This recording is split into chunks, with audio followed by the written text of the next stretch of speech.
Welcome to the Fighting on Film podcast, the podcast all about classic and obscure war movies, from the Normandy landings to the days of chivalry and swords. If it's been captured on film, we're going to try and cover it. I'm Robbie of RM Military History. I'm Matthew Moss of Historical Firearms and the Armourer's Bench.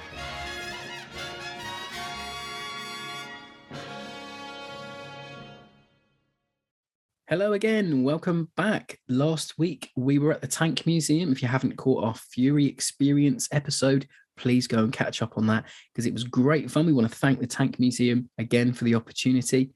This week we're back with the Patreon pick. Now, if you're new around here or if this is the first episode you've ever listened to, the Patreon pick is a movie every month that our Patreon supporters, God love them, they get to pick, and we present 4 movies for their voting choices. And this week they picked The 800, which is a Chinese movie that came out in 2020. And we're really excited to be talking about it. They never disappoint us, do they, Matt? No, it was a great pick. Really solid choices in there. Some good options, I should say. But this one's a really interesting movie. 2020, as you said, and I think it's still, as of now, like the 12th highest grossing Chinese film of all time. Yeah, it is. There's some great little facts behind the movie. Do you want to give us a little bit of plot before we go into the cast and production? So it's set during the Battle of Shanghai, and it's the Japanese invasion of China. The war is not going well for nationalist China. The defense of Shanghai is pretty much collapsed at this point, and we're down to just one reinforced warehouse on the edge of the international settlement on the banks of a canal. And the film follows the 800. Well, we'll come more to that later on, but there weren't quite 800 in there. No. But it's centered around an iconic battle that became part of Chinese popular consciousness, and it's one of those battles that have gone down in history as famous last stand. The defenders of the warehouse hold off numerous assaults from Japanese infantry and Marines. The film tries to tell that tale in quite a grand scale. It's an elaborately made film. It's going to be an interesting one to talk about because obviously it's a Chinese film made recently, so there's definitely an element of propaganda, and that's always something you've got to keep in mind. Even with Western movies, you've got to keep in mind who's making them and why they're being made. That's half the interest with these films. It's obviously there's going to be a propaganda element to this, and also it's a retelling of actual historical events. So it's a little bit difficult to know exactly what is correct and what is historically inaccurate because there are numerous things that even Rob and I, with our really fairly limited knowledge of the battle, know from our research around the episode to be either exaggerated or just incorrect. And we'll come on to that more as we go along when it comes up. But this week I'm on production. So it was directed by the Chinese director Guan Hu. And he's also directed the popular Chinese film Mr. Six. I think it was his big breakout production that he made. And he also directed The Sacrifice, which was a Korean War film as well. Oh, yeah. Yeah, that one came out in 2020 as well. There's a couple of the cast that were in that too. Yeah. It was I think it's an anthology. It's like 3 movies about China's. They do a lot of those. The Chinese movie industry does a lot of anthology stuff. Yeah, they do. There's a few that I noticed that there was actors in the actual movie that have been in a number of other different anthologies about the setting up of the Chinese state and the birth of the People's Liberation Army, etc. The movie was shot with IMAX cameras, which was a new thing in China in China film production. Apparently, it was the first time they were used en masse. There's a huge set. Apparently, it's something like 133,000 square feet set they built from the ground up. They made a 1:1 replica of the Sihang Warehouse, and I've seen some on-set photos, and you wouldn't even know that it was a set. It's incredible. The feat of engineering that must have gone into that is quite something. 2K of green screen reel was used, to set up the bombed out town in certain shots and things, which is just astronomical. And there are 2 other actual previous films about the 800. One called The 800 with the number 800, and one called 800 Heroes in 1938 and in 1977, respectively. So this is the 3rd movie in a series of movies about the 800. Oh wow! So there was a film made about them almost as soon as the battle had ended. Then Yeah, but that movie was lost for quite a while, and I think that movie just was refound. Well, given all the turmoil afterwards, you can imagine. Yeah, that, of course. The movie came out in 2020, obviously at the height of the pandemic, and it was meant to come out in 2019, but there was something happened behind the scenes. I'm not quite sure what. I couldn't get into the bottom of it really, but it was put back. It was meant to be released at the Shanghai International Film Festival. They pushed it back once, pushed it back twice for an international release and a national release, but I can't find the reasons why. It was a bit of a controversy in China, I think. But the budget was 550 yuan, Chinese currency. We're going to butcher names on this one. I'm really, really sorry. We don't mean to. Which was roughly at the time $80 million. When you think about it, that's pretty small compared to, say, a Hollywood production that would create the same sort of scale. That's what Fury was made for, when you think about it. Yeah. And it grossed $484 million US, which made it the second highest grossing film of the year. I know the film industry has taken a hit over the last couple of years, but I don't think you would think a pre-World War II war movie made in China would have hit the heights it hit. It was incredible. That's really interesting. And it was only beaten to second spot by another Chinese movie that year. That just goes to show the huge growth of the domestic Chinese film industry and the cinema going audiences. And there's a real thirst and a hunger for cinema, isn't there? It's a thing we forget in the West, that other cinema markets exist. Yeah. And obviously, I know in the last couple of years, Marvel films have been tinkered with and changed for Chinese release because it's such a big market as well. Absolutely. I mean, there's been numerous partnerships with Western studios, with Chinese studios. All sorts of things are going on. It's a growing market, and it's hard for us in the West to understand the significance of a film like this. I think so, especially when it's not your own history. Oh, well, yeah. Well, the Chinese cinema industry and the government have a very clear. It strikes me from a couple of Chinese films I've seen and what I've read about. It strikes me that they have a very clear idea of what they want to portray. They've hit numerous anniversaries of things like the formation of the Communist Party, the formation of the People's Liberation Army, actual battles. So they're obviously very clued into making these event movies. I agree. They are. I think they're quite good at it as well. It's like how in Russia they're good at making movies about their own history. Us in the West, we're good about making war movies about Omaha Beach. It's sort of the same thing when you think about it. It is sort of the same. You think of iconography from the war and warfare. It's their last stand thing. It's like what Zulu is to British audiences in the 60s. You know what I mean? It's I know what you mean. I'm reaching, but you know what I mean. Yeah. So the cinematography was by Guan Hu, who actually worked on the 2009 film A City of Life and Death about Nanjing. And I know that movie is really well respected within the genre. I've not seen it personally, but everyone who I've talked to who's seen it is like, that is a top quality movie to see. Cinematography is strong in this film, it has to be said. Really, really is. It's really great. It's really interesting. A lot of different shots used. There's a lot of crane work, a lot of drone work. There is. I love that establishing shot where it comes out of, there's a little mouse that comes out of a burrow. That's nice, yeah. And it pans up over the field and you see the Chinese infantry walking towards the smoky city of Shanghai in the distance. Distributed internationally by CMC Picture Holding.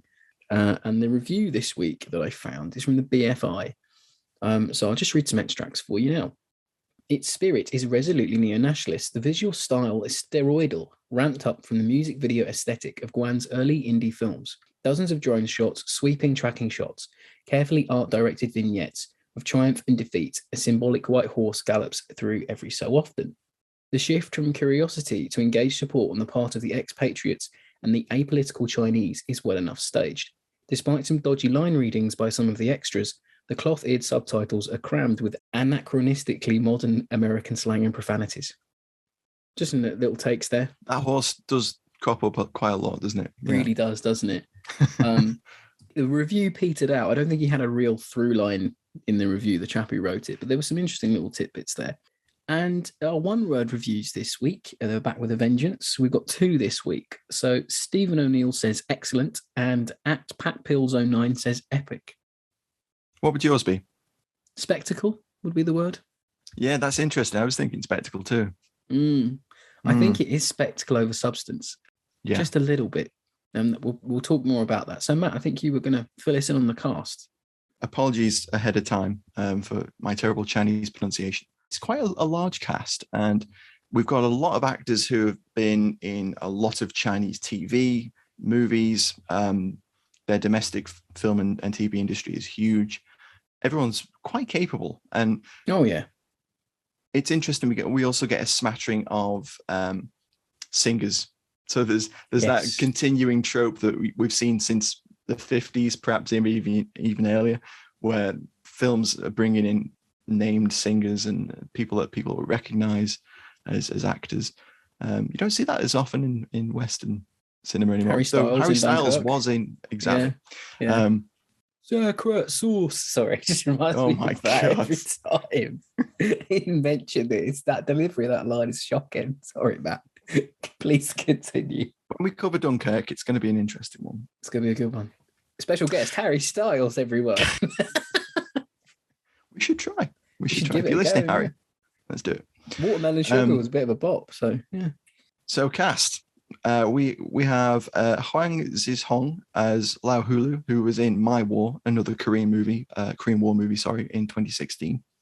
And I'll try and pick out some of the war movies that the cast have been in, but there's a lot of them have got far too many credits to delve into. Yes.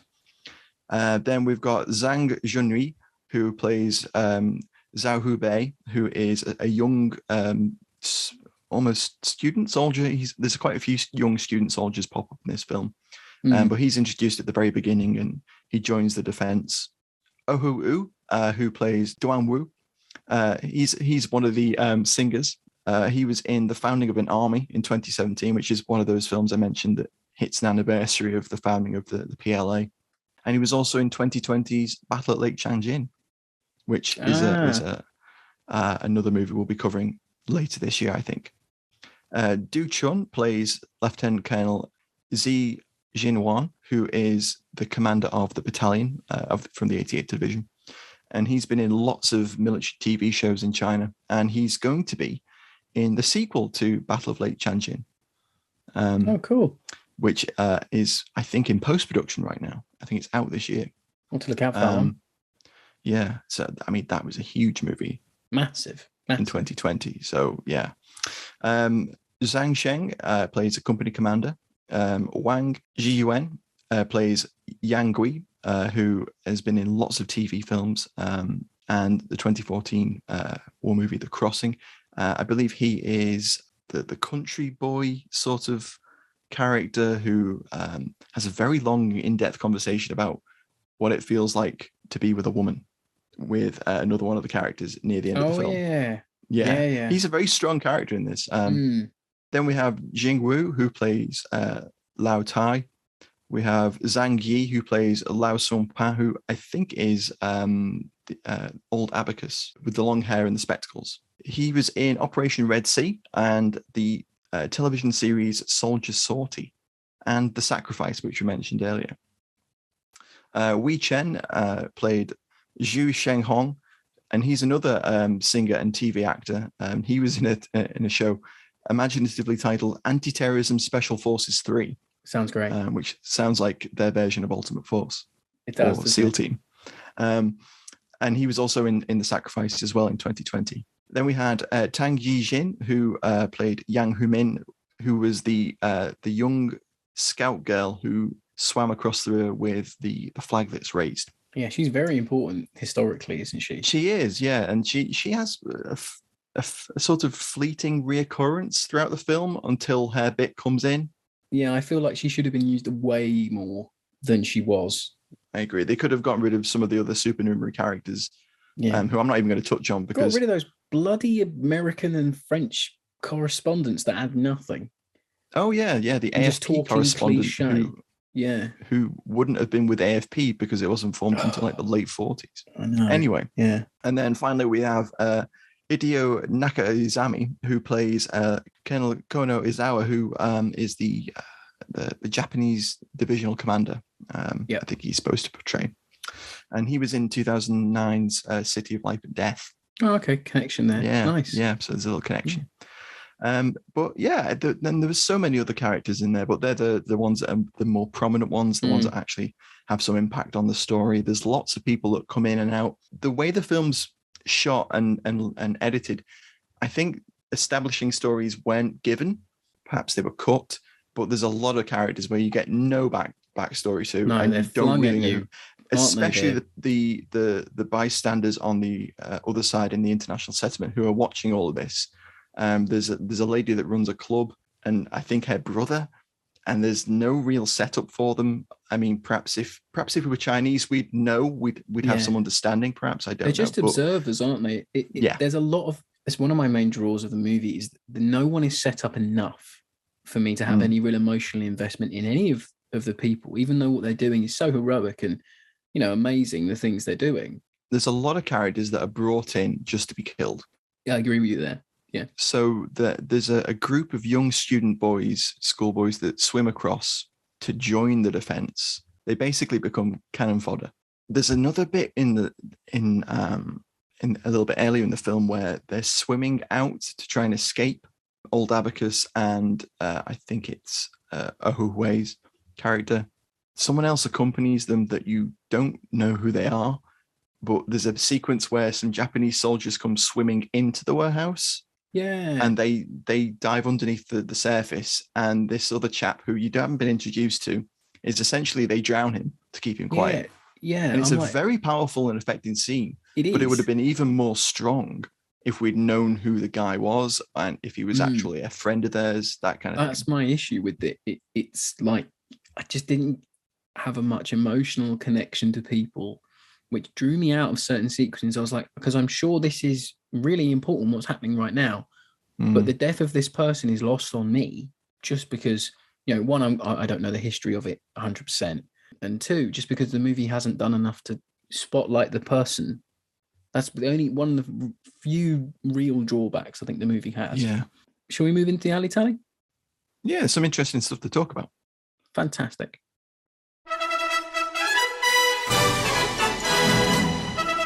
It's time for Alley Tally on Fighting on Film.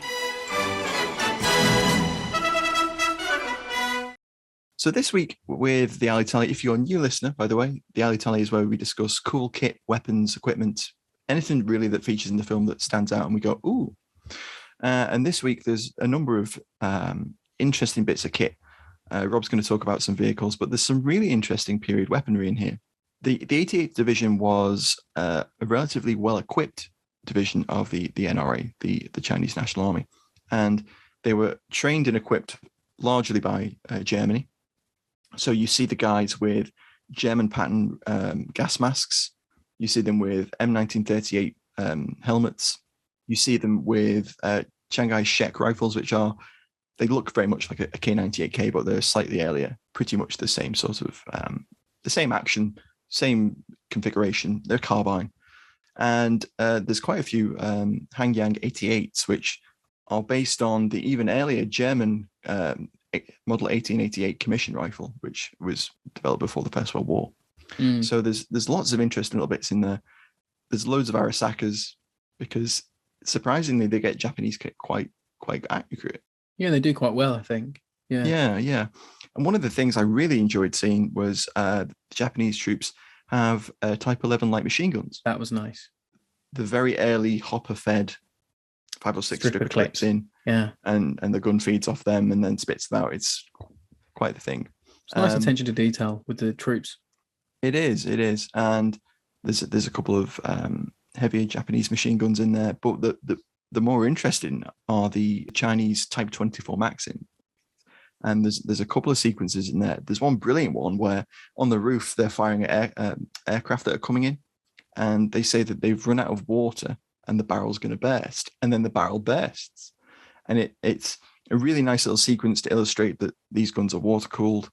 And there's a nice little bit in that sequence where the chap picks up a Czech VZ-26 and manages to shoot one of the aircraft. And there's loads of Czech 26s. Yeah, So that's the machine gun the Bren's based off of, isn't it? it is, yeah, the light machine gun, and there's loads of those seen in this. There's a blink and you'll miss it MGO 815. Yeah, I saw that. Yeah, Yeah, behind them. yeah, And I think isn't there a German like 20mm flat cannon? yeah. I couldn't quite see what that was supposed to be, but there is, yeah.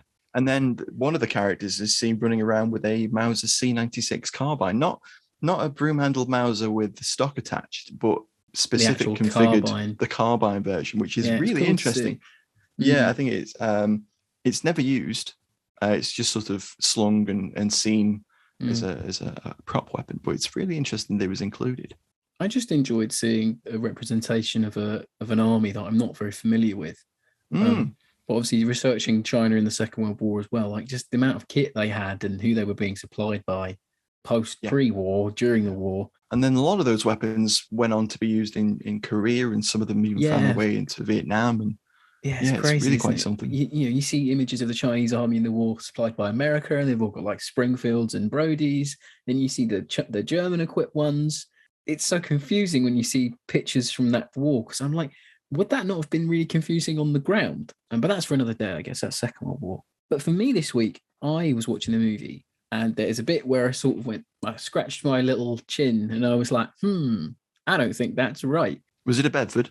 If in a Bedford, that would have been really wrong. But there's a little part where they bring in a war correspondent, a journalist, to chat to the Japanese forces. Yeah, and it's hinted he's a spy. It's overtly said he's a spy because he gives them information on the division that's defending the warehouse. He's working both sides, isn't he? He's a bit.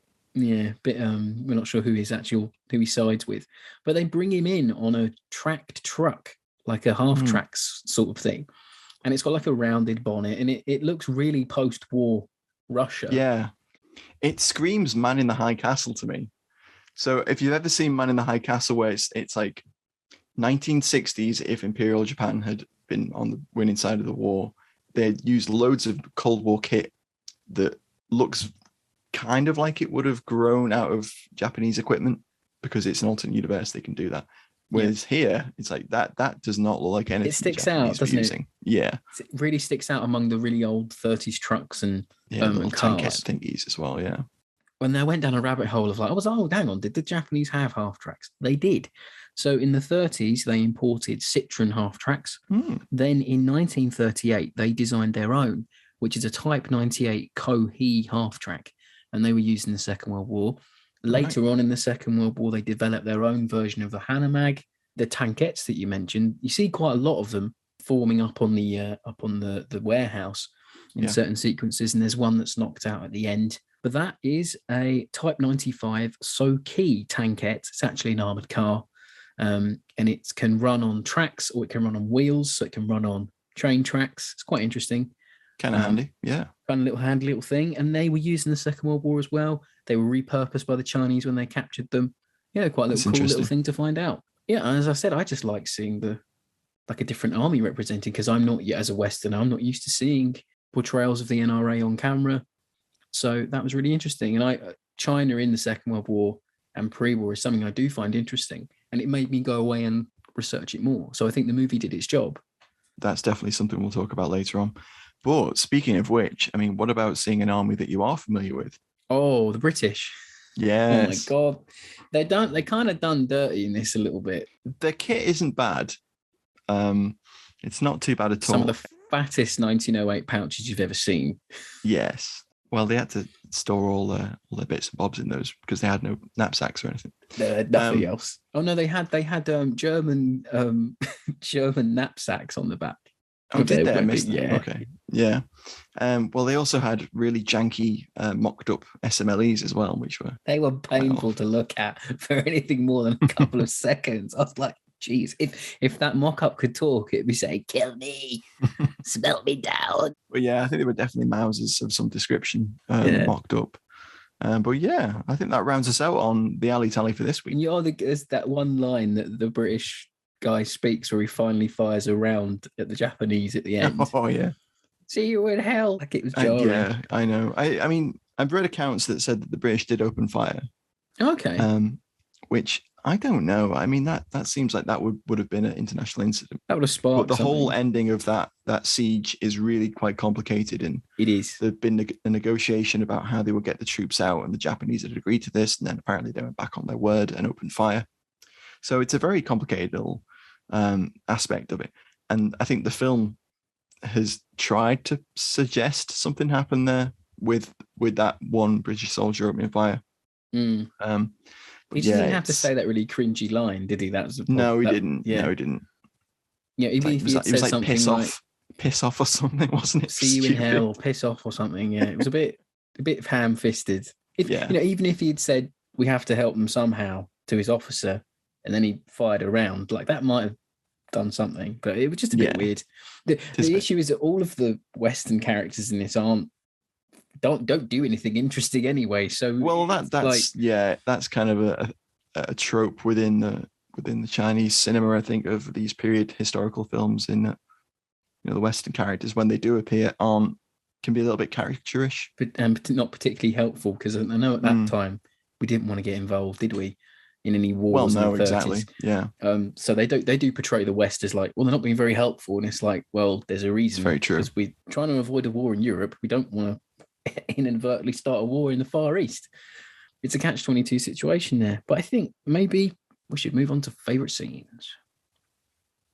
Hello there, sorry to interrupt. I wanted to let you know that you can now join our supporting cast over on Patreon.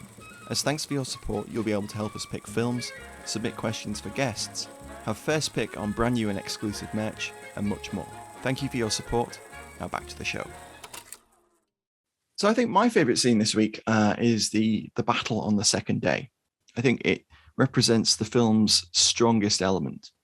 It's the bit where they start shot off in the blimp. Is that the bit? Sorry. Yeah, it is. Yeah. So right. the blimp part is interesting because the blimp obviously wasn't really there. No.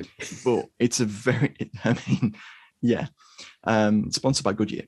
And they even have a bit where they go, look at the Western military representatives up in that blimp, and I'm like, what? My God, it's the Goodyear blimp full of military attaches. Everyone wave. There is a little interior panning sequence with some really janky English dialogue. Oh God! Where it shows what appear to be some journalists in the inside the blimp.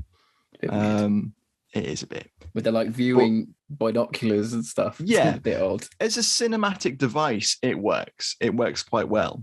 Historically speaking, not correct. There's a humongous target filled with flammable gas. It just doesn't make sense in a war movie. Well, people were wounded by stray bullets and stray fire in the international settlement. So there's very good chance that if a blimp had been there, something would have hit it. It's very possible. Yeah. Anyway, moving on. Sorry, I just had to say that because it was. No, I agree. Weirded me out when I watched it. Completely a historical, but a great cinematic device, because it begins this whole sequence where the commander of the blimp, the blimp captain, let's call him, is looking through a pair of binoculars down, and it goes. I think he just turns to his first officer and says, "The Japanese are coming," and then you see lots of columns of Japanese troops running forward, and some tankettes weaving in and out, and all hell breaks loose. And it begins as I said, the strongest sequence of the film for me, because it's what the film does best, I think. Despite being an epic of 2 hours 20, I think its strength actually lies in the action sequences and the way that the cinematography and the choreography of those sequences comes together to create something quite spectacular. Chaotic, it's frenetic. The battle's seen from the roof, the basement, the main hall, various floors, overhead from the blimp. And as I said, it's got a nice depth to it as well. So in the background, things are going on. In the foreground, you've got a character talking, like either trying to get someone to take a rifle or move or get down. And then in the background, you've got someone perhaps crying and looking at a photograph, and he accidentally gets shot. There's a really great little bit in the background where there's a guy clutching a rifle, sort of crouched behind a wall, and he accidentally shoots another man.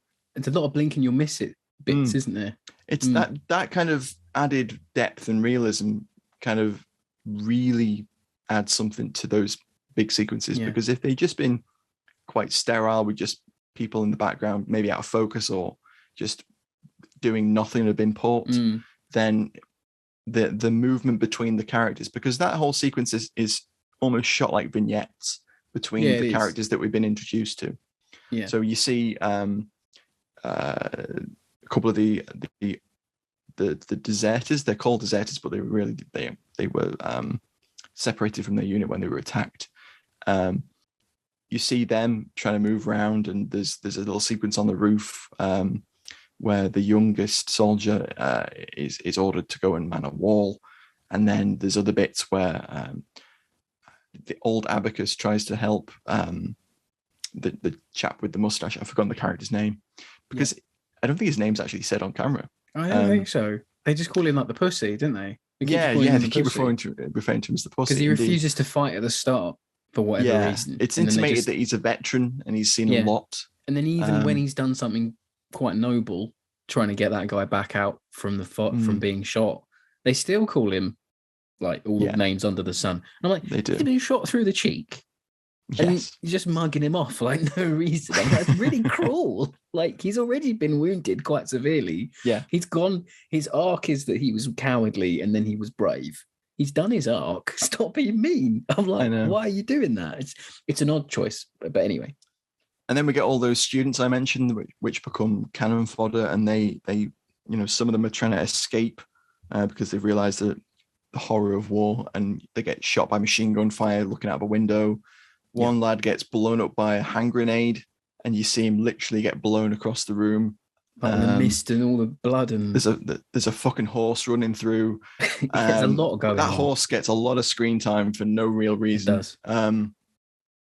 It's just a very well shot sequence, and it flows really nicely.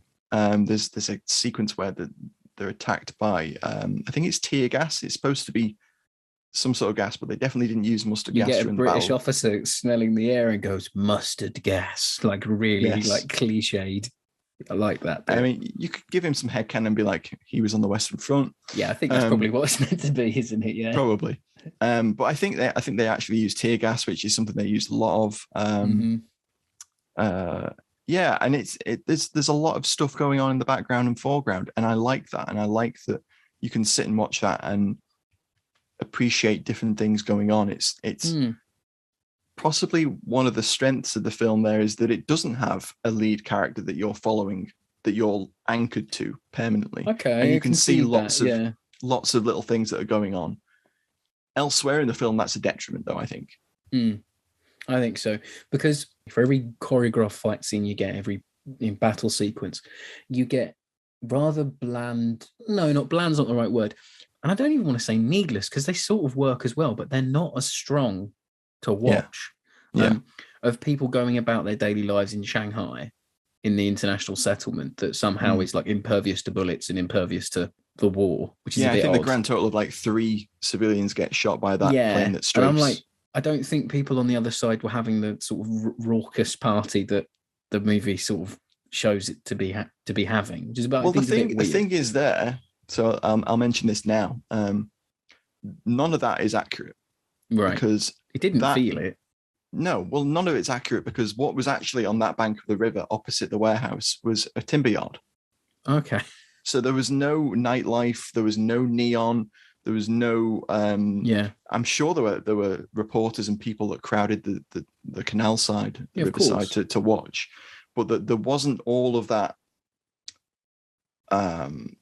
Nightlife and built up area. We've seen stock footage. Like, I watched some stock footage earlier of it. There's people like watching the battle happening, but I thought it was just really jarring to me. I was like, I just don't believe that people are carrying on like everything's normal on the other side of a river, like like it's Brighton Promenade, like Blackpool Illuminations. I think there was an element, probably an element of that people were getting on with their lives. While that's the surreal nature of the battle, I think. Of course, yes, but I can understand the niggle, definitely, and I think the film takes that surreal nature and pushes it to like, of course, the nth and I know degree.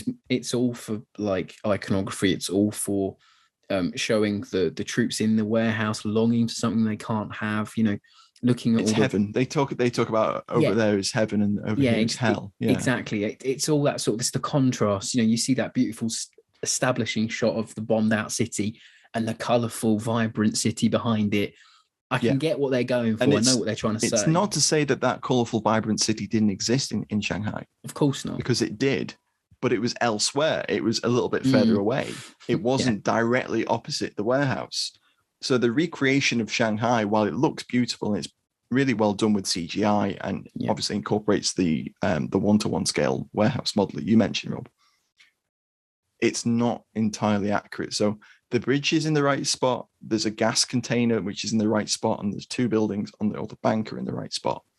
But then orientation of everything else doesn't quite fit into what the reality of it was. From looking at the maps, but as we say, I went down a rabbit hole and looked at some maps. Yeah, of course. And but it's that whole thing of spectacle again, and it works from a film point of view where it's like one half is the half you want to be on, one half is the half you definitely absolutely, and that's the point of it, isn't it? And that does work really, really well. And as I said, it does take that surreal nature of people getting on with their daily lives and not being able to really help. And pushes it to 9,000. It's interesting, and I think it's another one of those visual choices that the film makes a lot of. It does. It knows the filmmaker has a very strong vision. My favorite scene this week is another one of those fight sequences, battle sequences. But it's the only time in the movie where I felt more of an emotional connection. Not to say it was that strong, but it was stronger than some parts just because of the action that happened. Perhaps that comes from not expecting it.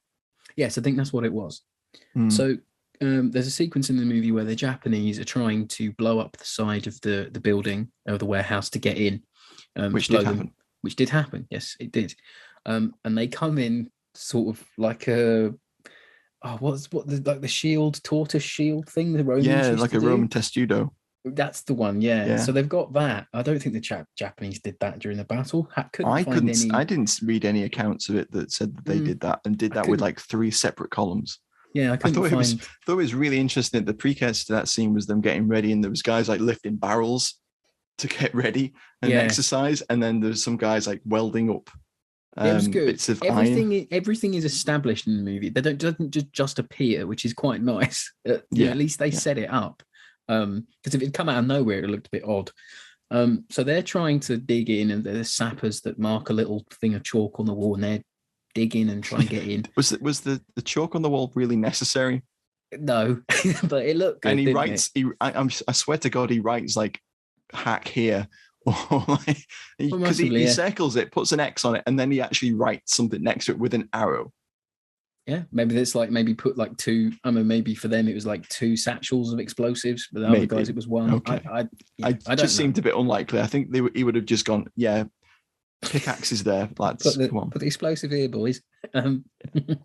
So as this is going on, you've got the defenders above them, using a mirror to look down on them. Reminded me of that scene in Saving Private Ryan where Tom Hanks puts the mirror on his bayonet and has a look over the bunker. Reminded me of that. If that was a callback, it was quite a good one.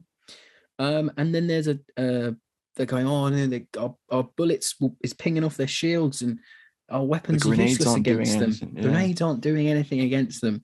And it's all seems a bit lost. And if they blow up that gas tank or blow up the side of the wall, it's going to come crashing down and kill them all. So a brave young soldier decides to. He bundles up a load of grenades, puts them around his shoulders, pulls the pins, jumps down, sacrifices himself, blows up the column of IGA engineers, and saves the day. That guy, Chen Su-sheng, from what I can gather, it was a real person who did that. That's based in fact. I couldn't find much on him. I found it hard to research this battle in any great depth. Yeah, I mean, there's not a lot of English sources on. That's the one. That's some of these battles, that's for sure.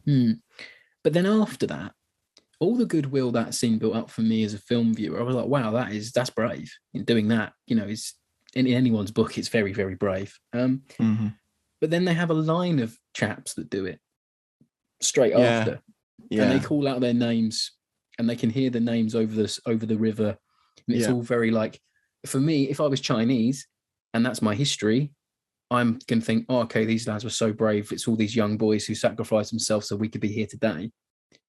But then watching it back, it's a little bit ham-fisted. It's a little bit too much. It's exaggerating the real history. There's about 20 guys there. Yeah, a lot of people do it. There's no history that I could see or I couldn't find record of that many of them doing that. Yeah. So for all the goodwill it built. How many testudos were there? Were there even testudos anyway? Exactly. I don't know. I know there was a sapper team that tried to blow the wall because... Yeah, there was. Yeah, that's in the history of the battle. Yeah. The warehouse was a warehouse for a couple of banks in Shanghai. So it was a reinforced warehouse. So it was an ideal defensive position because the walls are supposed to be about a meter thick. You would have to get up close and plant charges and that sort of thing. Yeah, I just think that undermines it. And it's supposed to be a very powerful emotional moment where there's a lady that's supposed to be I think an actress or singer or dancer or some such in one of the clubs across the river, and she's being filmed by a journalist, and she says, "Don't film me," and a tear runs down her cheek. Yeah, it really upsets her. Yeah, yeah. But then about when the other 10 lads do it, for me it loses the weight of that sequence. Yeah, that's the issue for me there. That's my inherent if there was issue historical with the movie. fact behind that, I think that would be a really powerful sequence. But having tried to check on it at least and not being able to find any concrete confirmation that there were that many that did it. Yeah. But as a sequence, I thought it was really well done. It's as you said, it's the movie's strength is in those sequences. There's lads just running around with ammunition, and there's lads running around with machine guns, repositioning them, everything like that. It's what you want to see in a defensive kind of action like that. It's what we think of. I just wish the film would. Sorry, go on. Coming off that, I really like that some of them had the collars, the felt collars that machine gun companies, because they're supposed to be members of a machine gun company which we follow, and they have the felt collars which were there for carrying a hot gun, and some of them are wearing those. And I think that one of the guy that jumps out first Chen, is actually he takes it off to then put the rig around him. And the Chinese army did have like suicide vests as well. I did some research on that. Right. They did have them. And there's a picture on the article I was reading. There's a picture of the lad with loads of these grenades hanging off him. So it's based in fact, I guess. Must be. But said it all along, we have issues with the movie. I think we should lean into them in the final thoughts.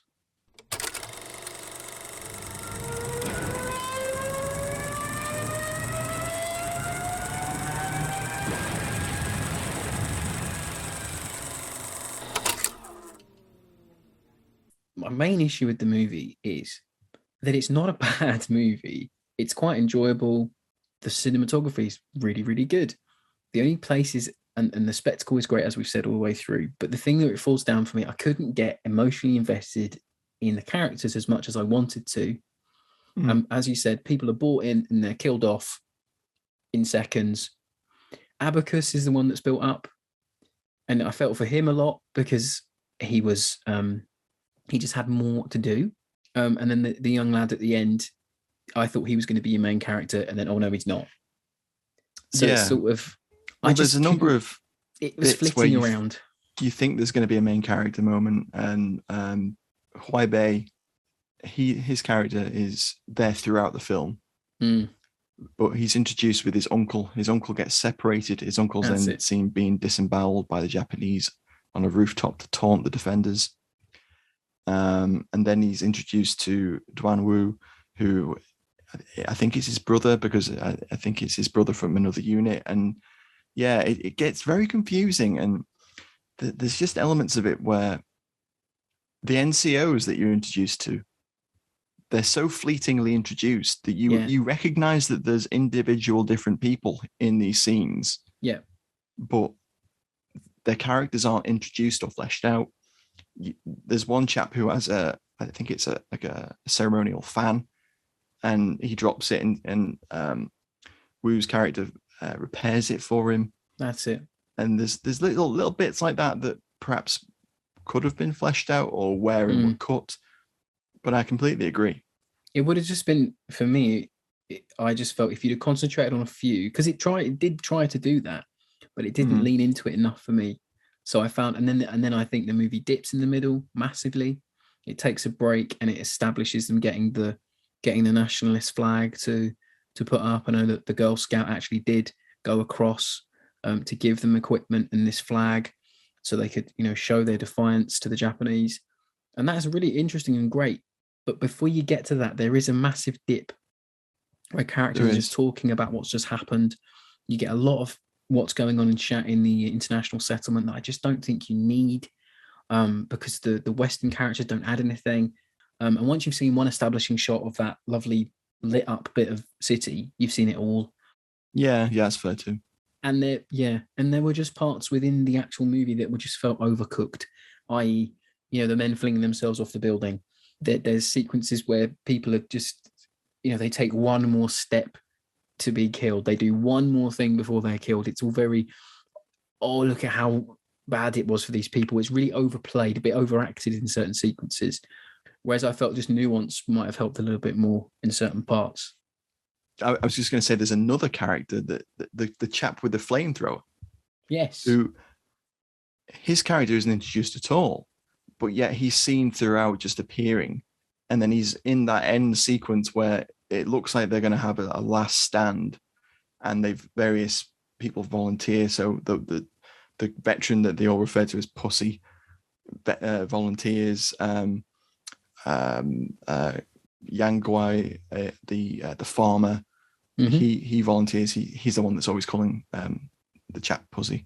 And then you have the guy with the flamethrower who volunteers, and he's sat there sort of nursing the flamethrower, and he's introduced, and he gets a little sequence where he douses a ladder with a flamethrower. Yeah.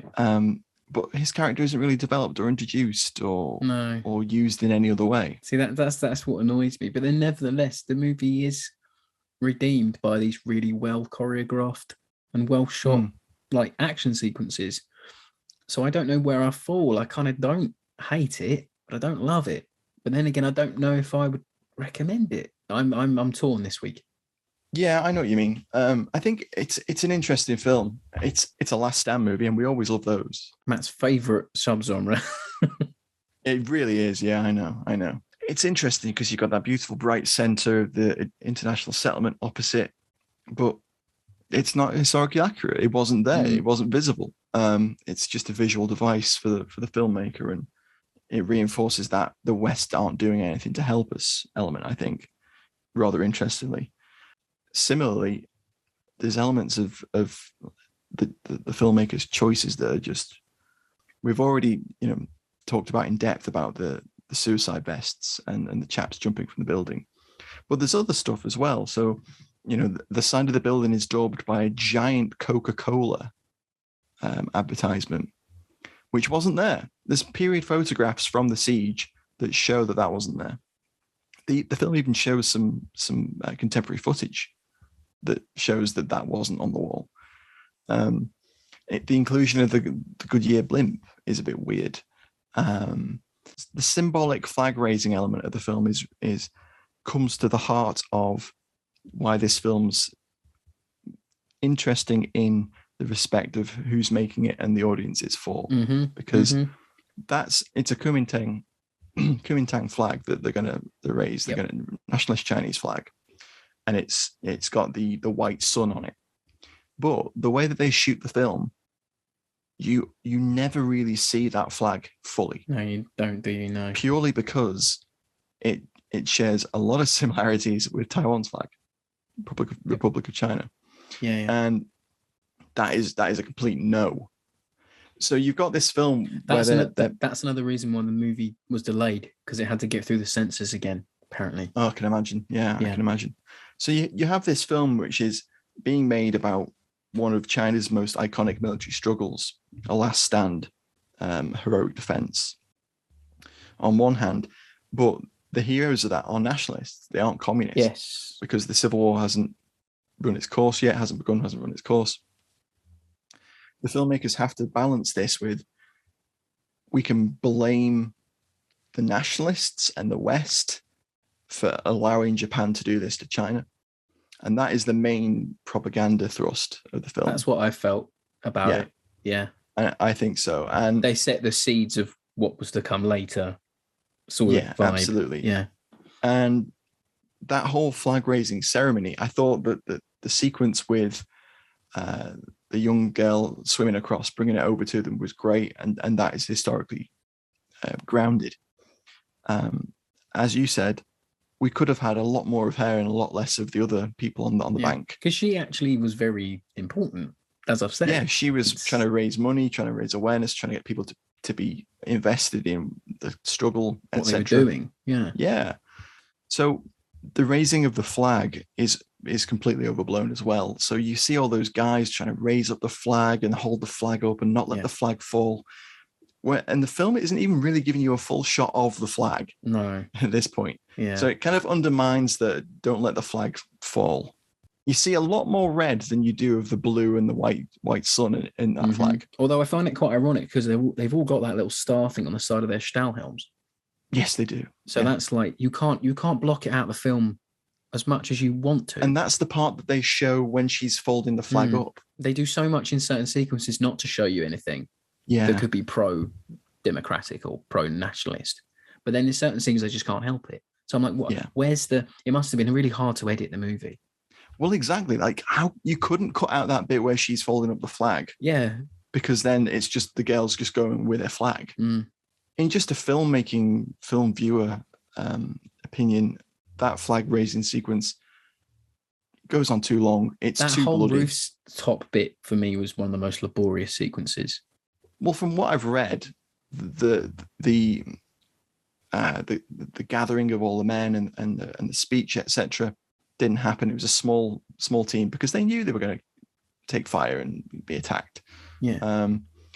And having individual sections run out to lift the flag up again, and it was just it didn't really make a lot of sense either militarily or historically or cinematically to me. And that kind of stops the film dead a little bit for me as well. And then there's that whole sequence with the journalist comes across with his camera and films some stuff, and you get this terribly tropey sequence where it's filmed through the viewfinder. It's the footage he's filming, and some chaps playing Danny Boy on a harmonica somewhere. That bit annoyed me more because I was like, there's a decent amount of actual footage. Yeah. Surely you could have just poised that character as the guy who shot all that stock footage that we see at the end in the credit sequence. Yeah, because I'm like, there's more than enough footage just to show tracking shots of the thing under siege. Yeah, of the rear of the warehouse. Yeah, I agree. Well, at 2 hours 22, it's getting a little bit overblown, I think. I felt it was there's entire swathes that you could have cut, and you could have had a really tight, well-made film. It would go against the epicness of the whole thing. Yeah, it would go against that, and it's not within the scope of how they're wanting to make films, I think. No. One other thing I did think was quite interesting is the body count in the film. You see a lot of Chinese troops die, and I don't think the body count, the casualty figures on it were anywhere near what we see. So that sequence on the roof alone, about 20 guys died trying to hold that flag up. Yeah, they drop like flies, don't they? They do, and the sequence at the end where they're crossing the bridge into the international settlement, which did happen. Yes. It's like the first 10 minutes of Saving Private Ryan. It is a little bit. It's carnage. I think there were about, I don't know, like 50 casualties on the Chinese side. And they did apparently inflict disproportionate casualties on the Japanese when they were attacking, but that's fairly typical for a defensive action. Yeah. But yeah, that just jarred me massively, knowing historically that it wasn't that bloody of a battle. But that's where the mythos of it all comes in. Yeah, and it wouldn't have been anywhere near as spectacular if all these guys hadn't died in the struggle. Yeah, but the caveat to that is it's a great end shot of them all trying to come over that little lip of the bridge, and everyone had like with their arms out trying to get them, bring them home. Absolutely. And let's not pretend that Western cinema isn't guilty of that kind of thing as well at times. Of course, and we've all done that. You know, American and British war movies have done that as well, but it just fizzles out for me. The movie just fizzles out, and we don't get any closure with any of the characters either. So No. We know that historically the wounded were left behind and some volunteers to man machine guns to make the Japanese think that the position was still manned. We don't get any closure to the characters that survive thus far, which is kind of annoying, but I suppose you get that closure of the men getting across the bridge.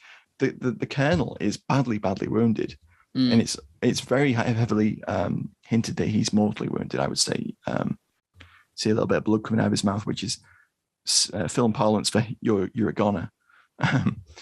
Yes, it is. But he was killed a few years later. He was assassinated because the battalion gets interned in the international settlement for a couple of years, and when the international settlement is finally taken by Japan, they're interned as prisoners, and I think they're known in China as the Lost Battalion as well. That's it, yeah. But as a film, really interesting. I think the spectacle of those battle sequences is very hard to discount within the wider scope of the film. I think it's an epic, but it's an epic that could have had some sequences cut and made a little bit tighter. I think it's really quite beautifully shot. I think the cinematography on it is really good. So it was actually one of my two picks for this month for the patrons to decide on. Matt's been pushing this one for a few months, haven't you, Matt? Yeah. And Yeah. I think my desire to cover it comes mostly from being impressed by those sequences. When you get into the characters of the film, it's quite lacking, and it does sort of lay it down a little bit. But it's an interesting movie, and I think one of the most important things it does is it makes you go, I had no idea about that battle. I had no idea of where that battle took place within the Japanese invasion of China and how it fits into the history of the region. So we've both gone away and gone, oh wow, that's interesting, and we've looked it up. We've gone and done as much reading as we could, with what's out there and such. I just think for everything good I would recommend it. I know you're on the bench. I'm not sure. I mean, yeah. So if you want to see a different aspect of history covered in a war movie, then this is really a great one. But I just think as a film for me, I just didn't enjoy it as much as I could have. That's subjective, isn't it? Movies are subjective. It is, and it's in the eye of the beholder. And objective. It obviously did really well with Chinese audiences. Still the 12th highest grossing movie in China, I think. Yeah, I mean, that's something, isn't it? Cinematically, it has some things going for it, but broadly speaking, it's not as strong of a film as it could have been. But those battle sequences are really something. Well, there you go. That's our verdict on the 800. And thanks yet again to our Patreons for picking it. If you've stuck with us this long, next month we are doing an Anzac month. So all the movies in April will be Australian or New Zealand flavouring. Things like Danger Close, maybe The Light Horseman, maybe Gallipoli. Who knows? We haven't written the schedule yet. We haven't decided. There's so many. And there are actually, there's quite a few for us to choose from. Yeah, and we're waiting on guests and things, so we shall see. Yeah, don't forget to follow us in all the usual places, Facebook, Twitter, @FightingOnFilm, and check out our website, fightingonfilm.com. You can find all of our previous episodes there, and you can find out more about becoming a supporting cast member over on Patreon. Thanks again for listening. Catch you next week. Bye. Bye.